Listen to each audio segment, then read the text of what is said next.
It's Al Cole from CBS Radio, and I want to tell you about a Renaissance woman who excels at everything she puts her innovative mind to. And you know, I'm going to start it out like this.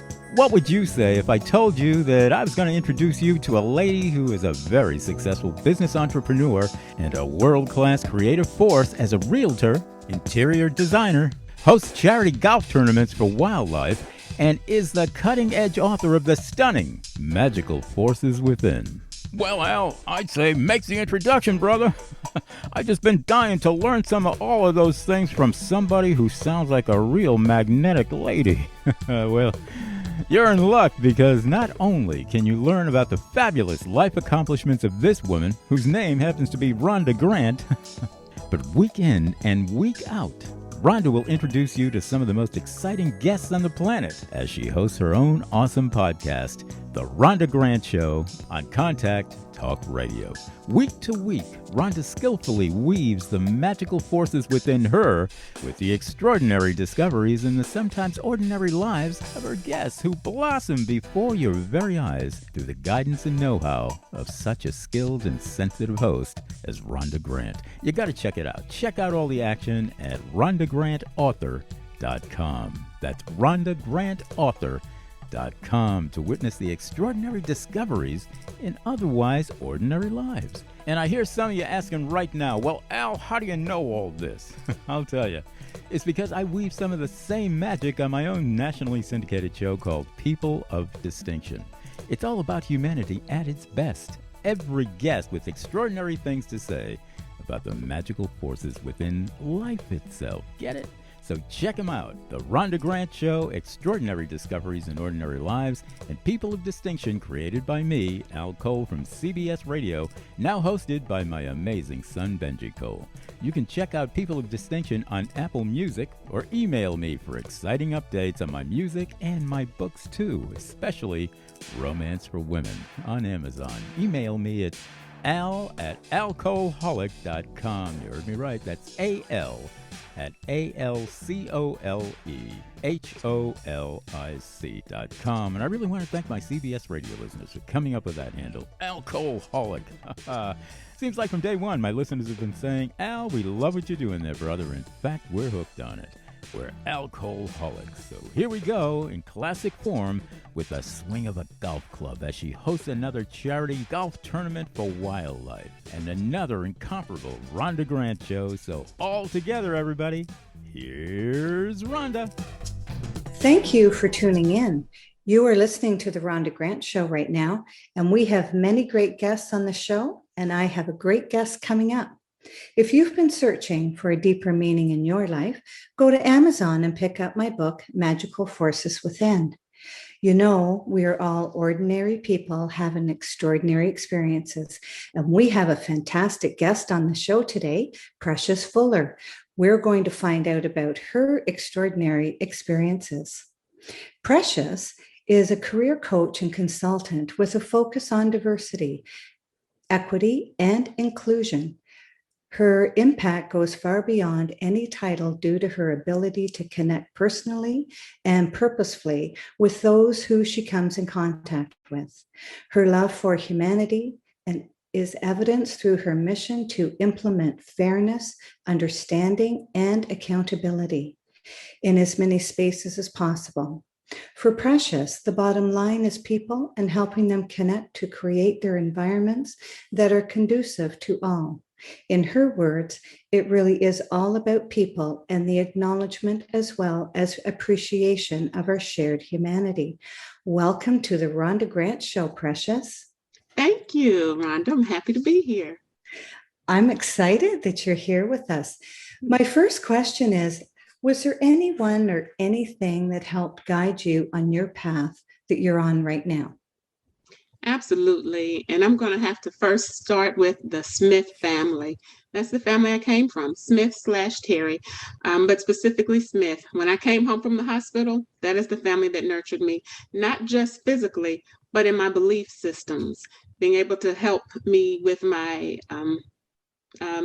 belief in who I am and that I count, that I matter, that I'm special, that I actually am precious. I got that from them. So that would be with my of course, my mother, but also my grandparents in a very strong way, being her parents. So yes, they have impacted me greatly, and my belief system that has resulted from that, which we may get to in a little bit. Yes. And the work that you established to implement fairness and understanding and accountability in business and personal relationships, can you expand on that and how you do that? Like, I know it's done through your coaching and consulting, but I'm just wondering if you could expand a little bit on that. Well, sure. I do have a model that I use, and it has equanimity at the center. And it's a funny word. I smile almost every time I say it. However, it has Yes. such a powerful, deep meaning, and it's a psychological state of mental calmness, clarity, particularly in situations that would have other people unnerved and disheveled.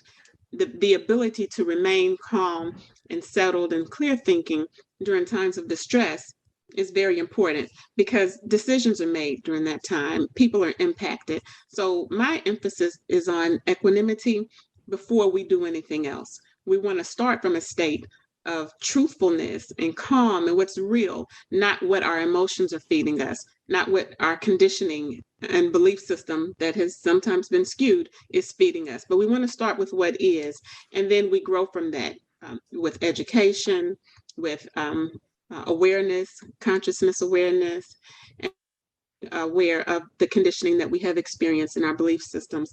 We start there to be able to grow, connect, and align.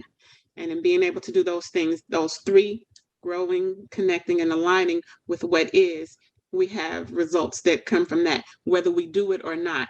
All of those things are still impacted. Our connection with others, whether we are able to be aligned with ourselves and are settled and stable, and our ability to grow is impacted by whether we have done the work.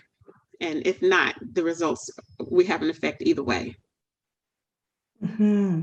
And when you talk about being calm and being settled, how do you work with somebody to calm them and settle them so that they can,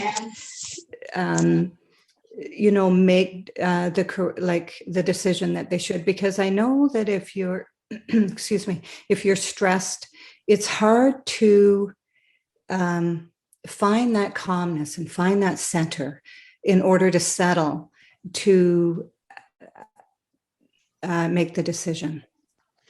Well, you're absolutely right. And I think the first thing would start with a desire to. People, we don't do anything we really don't want to do. So we have to be willing to learn what we don't know, or to just observe sometimes so that we can be settled and then begin to practice and be aware of what we need to do to get us to the next step. So people are not able to be forced into this. This is a choice. It would be something they choose. And then I'm there to help them align with those choices as to the next steps. So it's definitely a choice, being able to be settled. And a lot of times we feed off of one another. We are interconnected. So I believe if I'm able to be settled and rational, that is evident, and then it comes off and it comes across to those that I'm dealing with. So I'm one of the factors, and a person's choice is definitely another, because sometimes instead of being right, we want to be right, even if we're wrong. But if people are humble enough to say, okay, let me just see, let me be open enough, then they're able to learn. But if they just want to be right, even if they're not, that probably would not be the person who would come to me or either stick with me.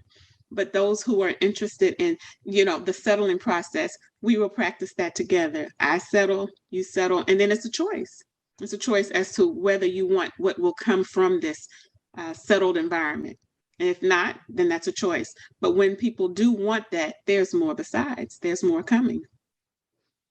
Mm-hmm. And sometimes do you find that it's just a matter of helping get the ego out of the way so that the person can be centered in the truthfulness of themselves and the essence of themselves in order to make good decisions? Yes, ego is a big part of it. And I still say so much of it is choice. And another word that's important to me, I'm going to say, it's humility. In a space where it's so big, it's so, you know, it's often desirable to be the biggest, the baddest, the best.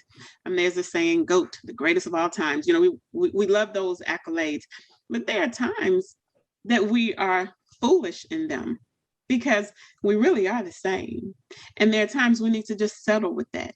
And it's interesting to me because we can think we are everything and more, and so much more than others. And then sometimes a tragedy or a situation will hit. There are things that can knock us down. There really are. None of us is so bad or so strong that we cannot be impacted by life. Mm-hmm. And when things happen, they have a way. And I can remember a time I was complaining about something that was going on in my life, or I wasn't happy about it. And I got a phone call and it changed everything. And I forgot what I was talking about. I forgot the impact of it because it meant nothing. And that's where we're the same. When things hit us, like those gut punches and take your wind away or throw you off, can make you confused, like what happened and how? You didn't even have a chance to catch your breath. It doesn't matter your status at that point. Our humanity is the same, and we need some help during those times, lest we lose ourselves, because there are things that happen that really show themselves to be bigger than we are and bigger than what we know what to do with. So when we choose to be humble, then we're in a space of learning and the ability to grow. And if we're not, so yes, ego plays a part, but I believe they're all connected. Humility, and that is a choice as well. Some people may naturally have more than others. Some people may be naturally a little more arrogant or prideful. But when you are intentional and willing to be humble, and if you're fortunate enough to have that automatically, how great is that? You're in a space. You're in a space that many people, if they knew better, could actually almost covet. They don't have to covet it though, because they can make some choices and changes themselves. But people who have that, they have so much more insight, foresight. They're able to see more because they're not the ones needing all the attention. They're actually observing, paying attention, and are able to implement the lessons they learn just from that simple process. And I really liked what you said is you remembered that you were thinking about something that had happened, and then you got a phone call and something more important was available to your mind, basically, or to you. And so you focused on that, whether it was good or bad, and the other fell away. Yes. And I find that there are some people who want to agonize about things, stew about things is another word that I've heard.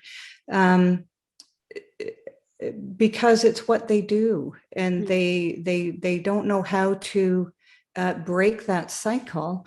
And it's interesting that you said the phone call. For me, it was a car accident that broke all of my cycles, and it was almost like a kickstart again. So do you want to speak on that just a little bit more? Well, sure, I can.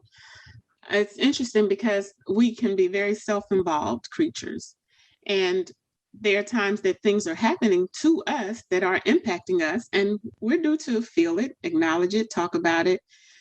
Sometimes we can get stuck there, and if we're not practicing living in the present, we're dealing with something else, something we're fearing happening in the future. We're dealing with things that have happened in the past that are unable to be changed. When do we get to appreciate right now? If we're spending so much time in either space, after or before, when do we get to appreciate right now? We need practice in doing that. We need to just take some time aside and just appreciate right now. I'm very comfortable in this chair I have. I'm happy about it. I'm settled. No one is harming me. I'm able to breathe clearly. I can appreciate this present moment and talking to you and all of the other people who are able to hear me. Hello out there.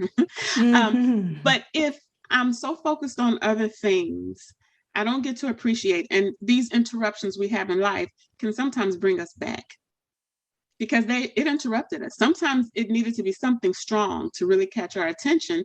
And those strong things can happen. I mentioned a point of reference that is actually my grandfather said, it's a mighty strong wind that doesn't ever change. So how many of us are just that strong that we ever change direction? Circumstances can make us. It can interrupt that flow. So sure enough, interestingly, rather, whatever I was dealing with, it was something from work. I got a call and my grandfather was in the hospital. It just really shook me because it shook me back to reality. I had been naive in my thinking and about my family and the health, and certain tragedies had not hit us. But this one, and I was driving actually, this one was something else. It's like you don't even, you know where you are, but everything else kind of stops and you're not aware of the other stuff out there. That happened to be one of mine. I did live through that moment, clearly. He did too, through that particular one. But it's just interesting because there are things in life that are so much bigger than what we focus on. But if we're only always focusing on ourselves, things that are not going to our favor or not comfortable enough for us, or the issues that we see that other people have as we perceive them, we're just very self-absorbed and involved. And there's life going on around us. And dare say, there are more important things often that are going on too, that we should really be plugged into, or maybe that we should be celebrating, we should be appreciating. But we have to be in the moment for some of that. And if we're dealing with the past or the future, we're not present. So there are times, and that one was one for me, it slowed me down. It slowed me way down. And you get to regroup. So there is beauty that can come from, let's say, ashes. That's in a song, so I'm not taking it. I can resonate with it. There are things that can come good, because when we stop, we have the ability to gain something now. Our attention has been caught.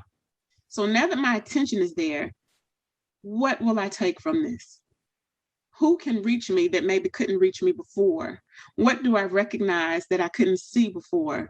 Because now you have my attention. So these situations, so much good can come from it. It doesn't mean it always does, but I do believe that has to do with our choices as well. The choices and sometimes the supports we have to be able to recognize those other things that can benefit us and others. But I'm grateful because it doesn't stop when tragedies happen. It doesn't stop when bad things happen. And that's currently something I'm dealing with.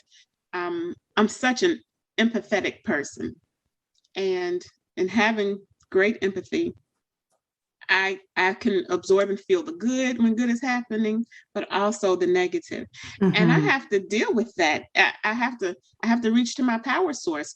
And I'm thinking, how am I going to handle this one? I didn't see it coming. I wasn't ready for it. It hurts, and I don't know what to do with it. And it's not only because it's impacting me.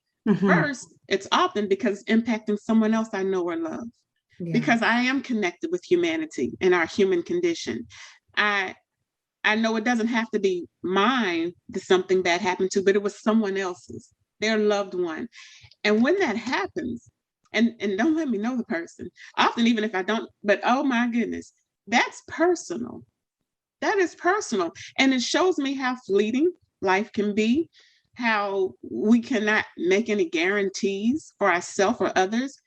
And it leads me to a place of, what am I going to do with this? But as I stay there, good things are able to come from it for me. It takes me some time, may take some tears, and just take some introspection. But good can come from that, and it often does. And as a result of that, whatever I get good, I cannot keep it to myself. It's coming out. It's coming out. It's going to impact those who know me the most, and then sometimes those who just have a chance encounter. It's coming out intentionally because it wasn't made to be bottled up. And that is something that I'm grateful for. So this empathy, it could be considered a weight, but it's also a great connector for me with others, because as I understand my experiences and my challenges, the things I go through, I'm able to understand others too, because I recognize we are so alike. Yeah, I think we talked about this before, is that Buddha says there are no other people. That's the saying. I really like that. There are no. Yeah, there are no other people. And that's the sameness. We're all the same.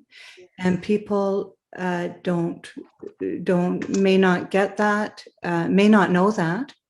But when you hear that, there's something I find that resonates within people, that they do have an understanding of that. When you say, that you can miss things when you're in that state, that you can miss things. Now, this is before the phone call. So you're in your state of, thoughts tumbling in your head and stuff like that, but you can actually miss out on life because you are so busy in your head. And I don't mean you personally, I mean myself as well, and many other people. We miss so much when we are self-absorbed. And I really liked what you talk about. I mean, this is really great teachings that you are imparting with us. That you talked about, thinking here now, what you talked about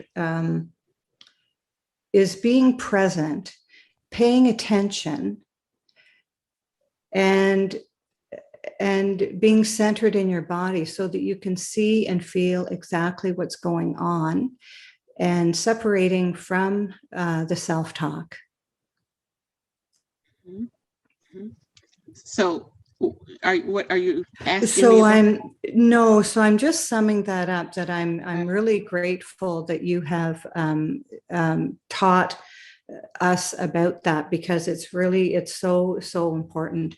What I'd like to talk about now, though, is how fairness, understanding, and accountability can change the culture of business. Okay, thank you for that. I appreciate your question. You're welcome. To me, it really is about fairness. And, there's a famous saying, or I don't know what we call it because it's no name attached to it, but life isn't fair. Things are not fair, and they aren't. And that's also why it's in the condition it's in. If we can put those two together, sure, it's not fair. So on some level, we have to accept, I don't know if accept is the best word, but we have to acknowledge and recognize that it's not.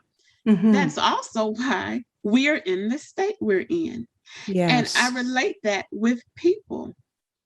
We cannot do harm to people that is unfair and expect a good and just world. Yes. I don't care what it looks like, what name it goes by around the globe. It's something. That's something that causes us to even need diversity, equity, and inclusion supports. That we even have, we can call it tribalism, you can call it gender inequality, whatever. What caused it in the first place?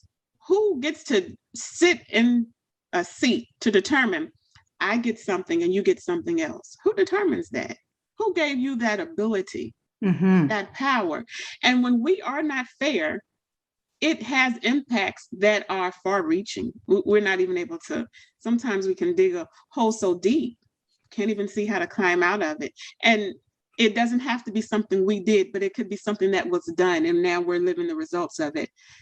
Fairness is important. Whenever we have the ability and the opportunity to create it, why would we not, when we recognize the dividends that it pays? And beyond our lifetime even. So fairness is important. And in incorporating that, we have to have a basic understanding.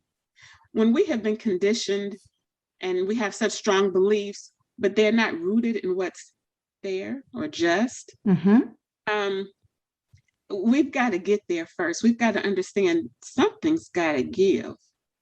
Let me challenge these beliefs. Now, if they're accurate, nothing to be concerned about. You're already there.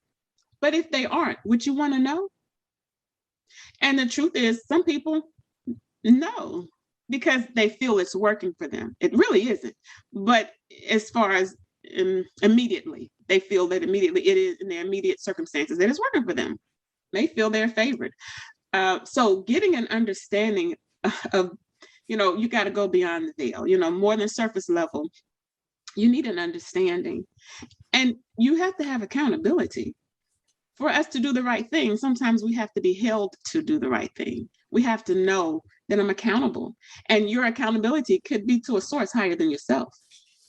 And it does. So I'm not saying that it's just because we drive right because we know we'll get a ticket if we don't. Well, sure. But also, how would you feel if you were reckless and you harmed someone? How would you feel if you were reckless and you took your own life? How would people who love you or depend on you, how would they be impacted? We need accountability structures, period. Unfortunately, we do, to be our best selves and do what we need to do. And what we start with for accountability may not be what we always end with. It may be, I just don't want to get a ticket. But later on, it may be, I appreciate the benefit of, in my first example, of driving comfortably, getting there on time, not having issues and having to stop and exchange insurance because we've had a collision. So, it can start one way, but as we mature and grow, we can appreciate other systems of accountability also. But yes, fairness is important to me. And I think it's just part of who I am. And I know, again, that goes back to childhood as well. There's an example of how when I was young, I spent a lot of time with my grandparents, and sometimes other children would be there also. And whenever we would be outside playing in the yard, my grandfather sometimes would just steal away, go to the store, and he'd come back with some treats. He called them suckers. I like to give credit to the way he said it. Now, today we say lollipops. I said lollipops then, but I knew what he was talking about. So he'd have some candy or some other treats in a bag. And I was always excited. I feel like I liked candy as a child more than average. I don't know what that was, but I did. And so when he would come, I'm excited because I get a treat, but only if there were enough. So whenever he got something, it was for the amount of children who were in the yard when he left. When he got back, if it happened to be one more child, oh, you weren't getting it, because he was not giving anything to just some and everybody else didn't benefit. So I figured I had a plan. I went into the house. I felt, okay, I'm going to talk to him. And I asked him, I said, Papa, that's what I called him, let me just eat mine in the house. And if I eat mine in here, no one else will know. Like, I wouldn't have crumbs and stuff on my mouth. No one would know if it were cookies or anything. And I'll go out happy. I've gotten my treat. I don't have to wait.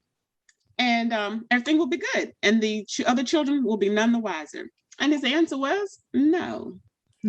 I might have tried again. I don't know if I tried to finagle a little bit, but I wasn't going to get anywhere because his answer was no. He was not going to allow some children, whether they be his or just some neighbors, I shouldn't say just, but the point is, on his watch, he was not favoring some over others. It just wasn't going to happen. And he had a strong sense of that until he passed. And I have the same thing. I feel very strongly about doing what's right, what's in my capacity to do. Why would I not? It impacts somebody. And we often don't see that when we feel we're on the receiving end of the good stuff. But what if the roles switched? How much would that matter? How much could that impact you? That some were picked first or picked and you were picked over. Even when it comes to something so simple, because we're developing our beliefs, we're telling ourselves stories about what happens to us all the time. So why would you leave someone with a story like that to have to deal with that later? And it could even come back and haunt you later when you can just do the right thing. It wasn't going to hurt me to wait. What a great teaching that is. And a great teaching that your papa had for you, because it developed who you are today. I mean, those are strong, unforgettable teachings because you didn't get that lollipop that day. I had to wait. So you remembered that. You're listening to the Rhonda Grant Show right now with my guest, Preciousfuller. And it's been an exciting time so far. How many people contact you, Precious? They can reach me on LinkedIn. I'm on linkedin.com/precious-fuller. Okay, so linkedin.com and the /n, another slash, and then my name, Precious-Fuller. That's how they can reach me, and I'd love to meet them. Wonderful. Do you feel that you've been guided on your mission, on your work that you're doing today? I do. I feel that the experiences that I've had have definitely helped shape me and position me. However, I feel that it really goes beyond that also. I feel like it's who I am and what I'm meant to do. When I have these experiences where I have these deep feelings and circumstances impact me greatly because of how they impact other people, when I connect with my power source, I say, this cannot be for nothing. Why would I just want weight? Why would I just carry and be so impacted by the hurts that have happened to other people, past and present? What benefit is that to me?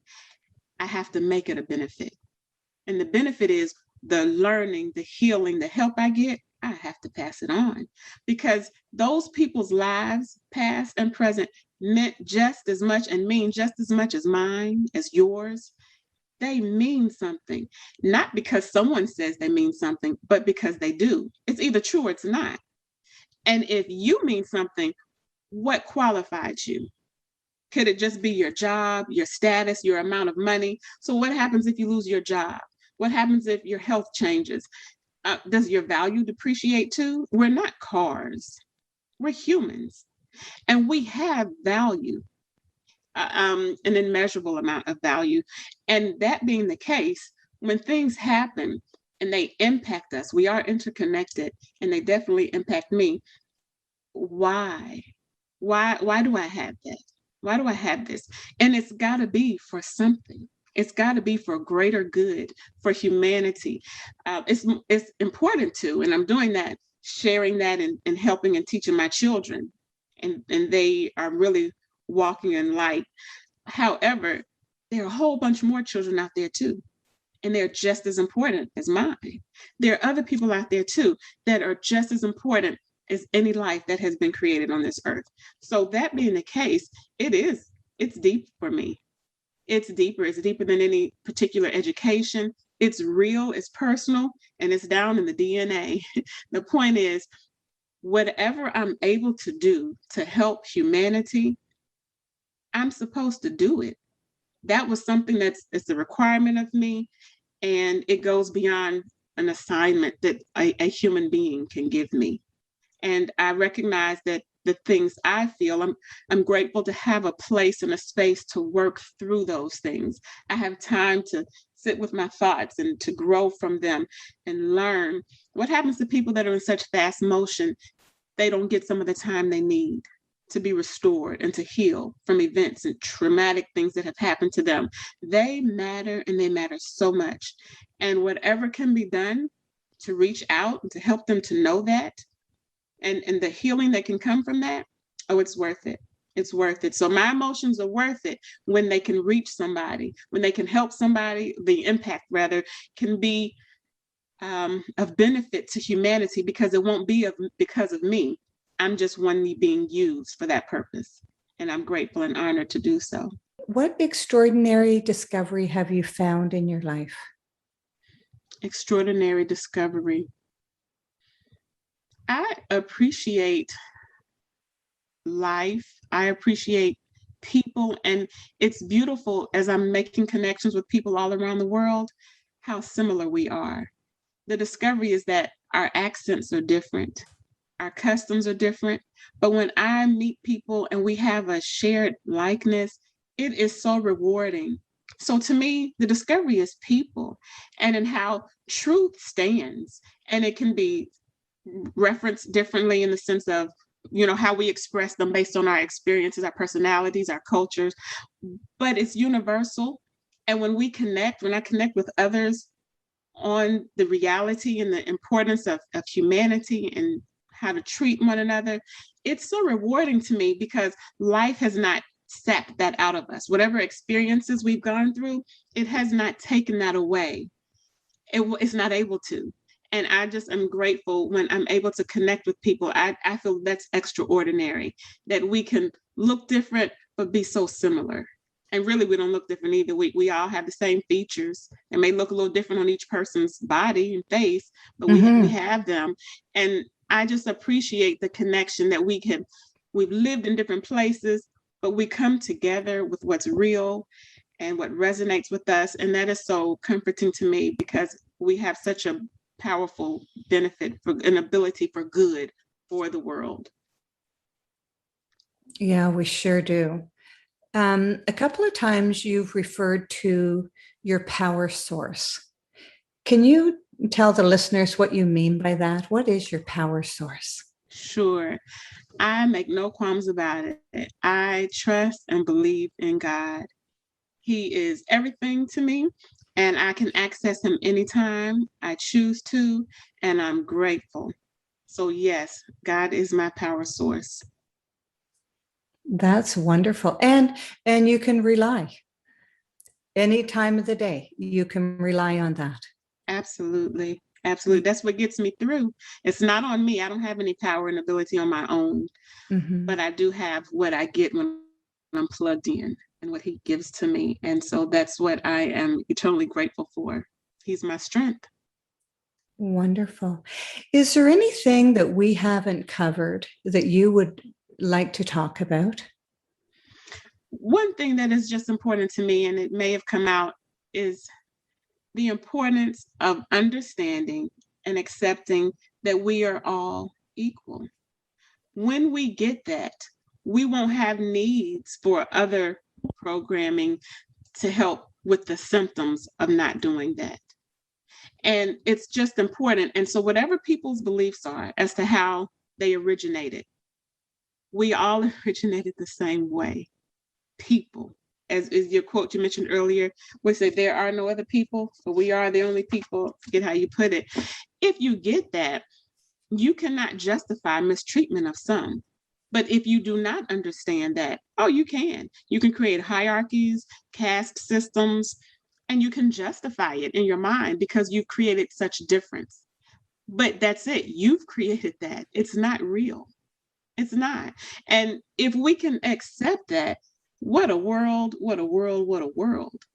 It would not have to create advantages for some, which automatically means it's a disadvantage for others, because it's equal. We are the same people. And I appreciate the learning that I've gotten recently as far as my language. There are no races of people.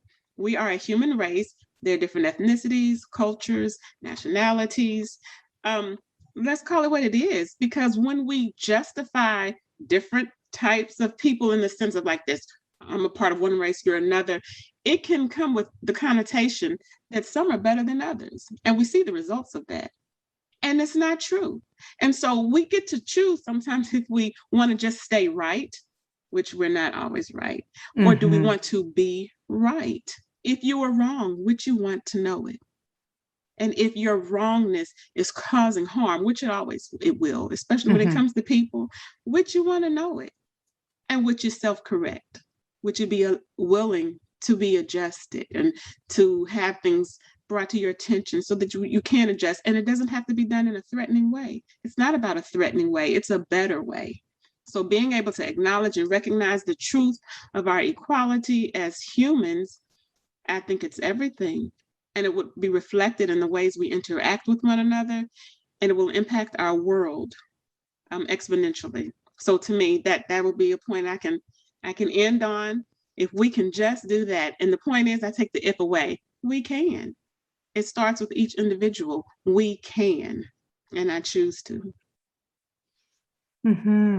That is just beautiful. I want you to talk though as well about connection and belonging.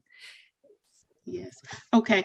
When we are able to be connected properly, it makes a difference when we talk about workplaces and the need for diversity, equity, and inclusion trainings and workshops and how to include people.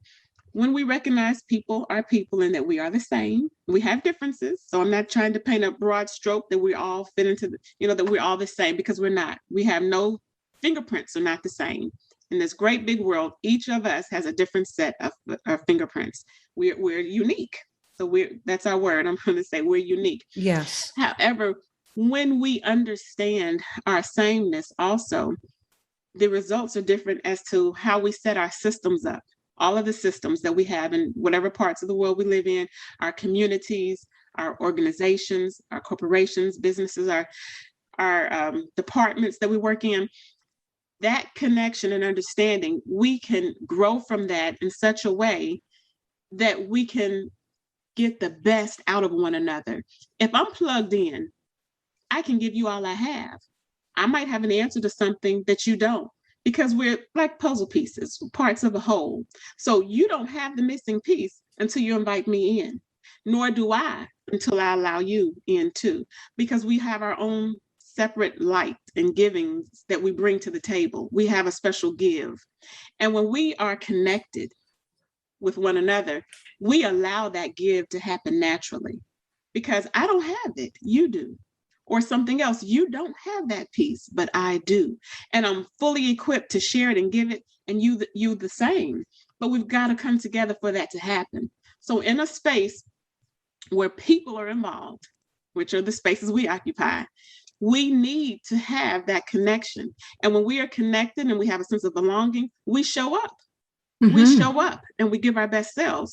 If we feel we have to be stifled for whatever reason, we may be present, but we're not free to share and give, nor do we sometimes choose to. It may not even be safe to. But when we have our comfortable selves present, because we're accepted, we're appreciated, we naturally, the byproduct, the outflow of that is our best is given, and the pieces come together to create the whole. Wonderful. That is just wonderful. Thank you so much. Your genuineness is such an inspiration, Precious. I just love it. And for our listeners, this is jam-packed with a lot of teaching that Precious has talked about today. And one of the biggest things that I keep on coming back to is the children and the fairness and the inclusivity of everyone. Because different times when I was raising my children, I would see someone not being treated as well. And I thought, that could be your child. That could have been your child, not somebody else's child. Or, that type of thing is what I thought, or that child could have been my child. And I think that when we think about that, we are all the same. We are a great big family here.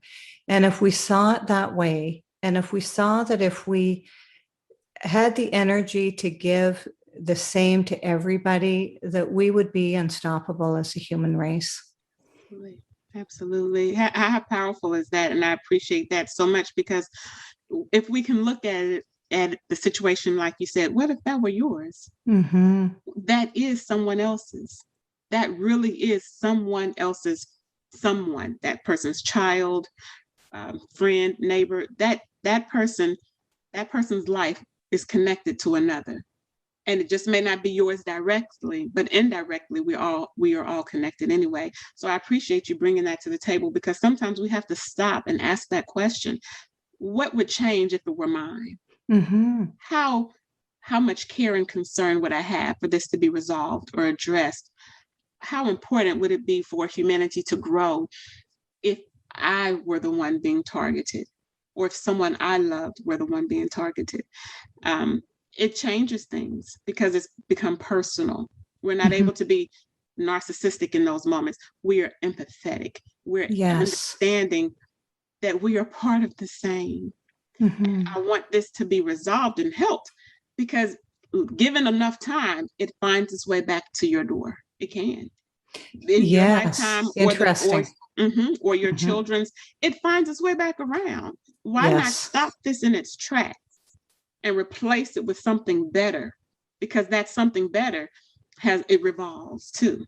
Exactly. But that's something bad, if we just don't care because it's not impacting us, we need to put the word yet on the end of it. Okay. And sometimes it's only because we're not aware. It may already be in some ways, but you put that yet on there. So we need to buy in. We need to buy in. And something I said, since I've given a comment to some points that my grandfather made, I also want to give credit to my grandmother. And at her 90th birthday party, she said that she got the mic at the end, and she said, some people love cats and dogs, but I love people. Mm-hmm. And that's what it's about.